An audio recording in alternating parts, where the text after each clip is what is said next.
So after being on Buspar or Buspirone for a while now, I finally feel like I should do an update on my thoughts on it, how it's working for me, etc. So I do want to say that when I started Buspirone, I was actually tapering off of Wellbutrin, and Wellbutrin had a lot of side effects for me that I didn't realize were posing this huge problem until I actually came off of it. I kind of knew when I was taking it, but I didn't really know the extent to which it was affecting my life. So the first big problem that Wellbutrin gave me was that it gave me loss of appetite so severely that I would eat like one meal a day, and I lost a lot of weight. I think I lost about 8 pounds, which I am 5'7". 8 pounds on me to lose is a lot. I was never hungry, and like while I felt like it was a good thing, and the Wellbutrin obviously gave me a lot of energy, almost too much energy to the point where it was giving me more anxiety, I found out later on, I just felt that it wasn't healthy or sustainable to live like that.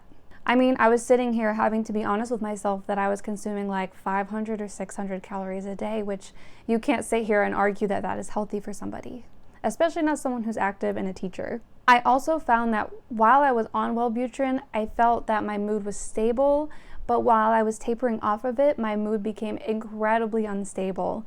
It was really rough actually, so I was experiencing a lot of negative self-thoughts. Obviously, you can probably fill in the blanks there of what I was thinking, and I knew that it was because I was tapering this medication, so I just kept telling myself like, it's okay, you're going to get through this, it's a side effect of this medication when you taper off of it, and that's how I was able to get off of it. Keeping a positive mindset even when I wasn't truly deep down feeling positive, and then also putting in the Buspirone, which was helping a lot of the side effects that I was feeling from coming off of Wellbutrin. Now at first I had mentioned in my previous video that Buspirone was working really well for me because I felt that it was giving me a little bit of energy, but it was also helping my anxiety. But I eventually started feeling less of those effects, as one does. We build up a tolerance to these medications. And so I asked my doctor to up my medication a little bit more.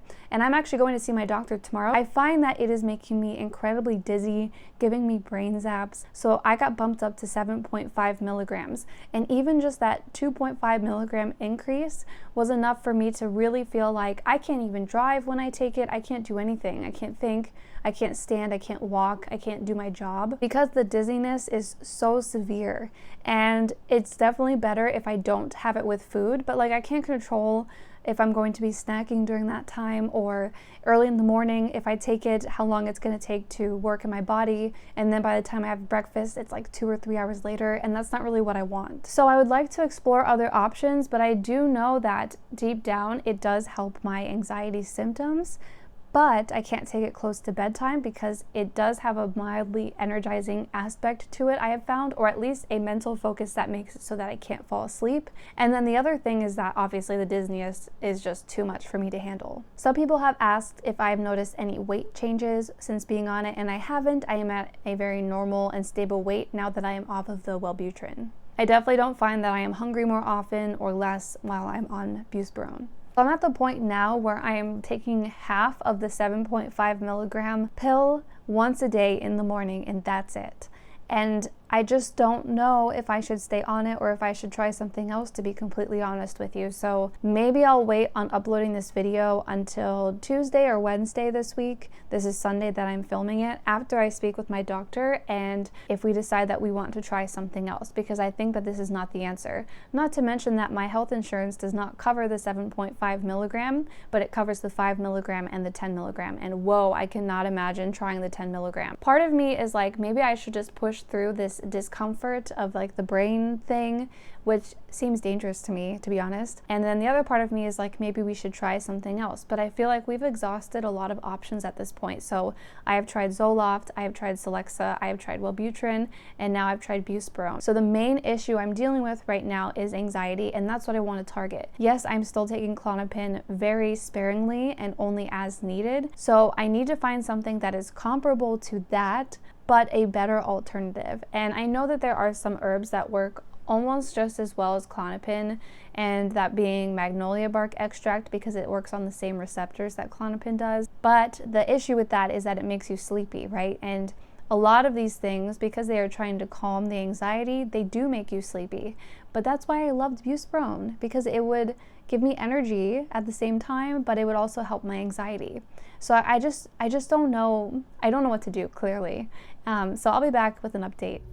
Hello everyone, sorry I am at work, but I wanted to update you on the situation with my doctor yesterday. So I went to see my doctor and we had a very interesting discussion, and I think a lot of you guys can relate to this in the way that it is hard to hear things that you need to hear, right? And it was a much needed thing that I had to hear. So we were talking about how, I always say that this is body anxiety. I don't know why it's happening, but I do think that there is a more mental aspect to it than what I think and what I believe, because I think that and she told me I was so in tune with my body that like I feel like something is off, a little bit of something is off, and then it kind of spirals me, which I think could be very true.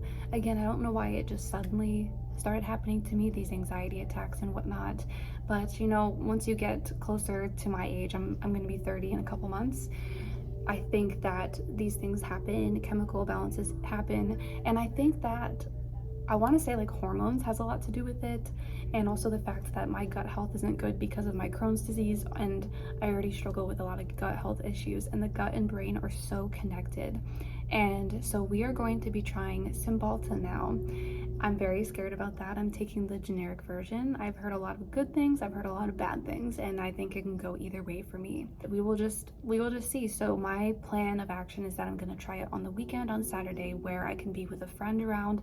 That way I am not taking it by myself and having these adverse reactions in case I need medical attention, or I need someone to help just calm me down, relax me in case I have anxiety attacks. So Cymbalta is an SNRI, which is supposed to be better in terms of side effects, but I'm also thinking that that's not true after my experience, because I think both ways you get serious negative withdrawal effects no matter what, and that's just something to keep in mind. So I'll be trying that. I'm doing 20 milligrams twice a day. I do think that I'm going to do 20 milligrams once a day to start off with, but 20 milligrams is the lowest you can go. I'm still taking my Buspirone, and this is kind of what's making me hesitant to start the Cymbalta, because I saw online that you aren't supposed to mix the two because you can have serotonin syndrome. So again, I don't know. That's why I love posting these videos, because I love to hear other people's experiences, anecdotal experiences, but it seems like there's a lot of side effects from this medication, and obviously coming off of it there will be a lot of side effects, which I worry about. That being said, I'm trying to think that like 1 month of misery